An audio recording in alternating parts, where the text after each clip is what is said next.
ሰበር የተባሉ 7 አጫጭር ዜናዎችን ይዤላችሁ መቻለው። እስከ መጨረሻው ኮፒ ሊንክ እያደረጋችሁ አብራችሁን ቆዩ። ጣሊያን የአሜሪካ የጦር አይሮፕላኖች በግዛቷ ላይ እንዳያርፉ አግዳለች። ከ12 በላይ የእስራኤል ወታደሮች በሊባኖስ በተደረገው ውጊያ መገደላቸው እየተነገረ ይገኛል። እሱ ብቻ አይደለም፣ በርካቶችም እንደቆሰሉ ተናግሯል። ፈረንሳይ ለእስራኤል ወታደራዊ ቁሳቁሶችን የጫኑ አይሮፕላኖች በግዛቷ ላይ እንዳያልፉ አግዳለች። አሜሪካ በእስራኤል ውስጥ የሚገኙ ፍልስጤማውያን እስረኞች ላይ የተላለፈው አዲሱ የሞት ቅጣት ሕግን እንደምትደግፈው አስታውቃለች።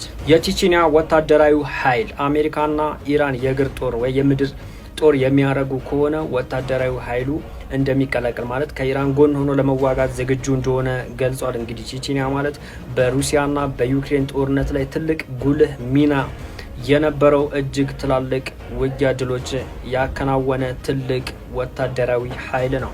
የሩሲያ ውጭ ጉዳይ ሚኒስትር እንደገለጸው ከሆነ በዛሬው ዕለት ማለት ነው ወደ 3ኛ ዓለም ጦርነት እየተጠጋን ወይም ደግሞ ወደዛ እያመራን እንደሆነ ይሰማኛል ብለዋል። የስፔኑ ጠቅላይ ሚኒስትር ፔድሮ ሳንቼዝ በትላንትናው ዕለት ስለተላለፈው በእስራኤል ውስጥ የሚገኙ ፍልስጤማውያን እስረኞች ላይ የሞት ፍርድ የሱን ውሳኔ ተቃውሟል። እንግዲህ ተመሳሳይ ድርጊት የሚፈጽሙ በርካታ እስራኤላውያን አሉ፣ ታዲያ ሕግ ለነሱ አይሰራም ወይ ሲልም ጥያቄ ጠይቋል። ይህንን ድርጊትም በጽኑ አውግዟል። በሌላ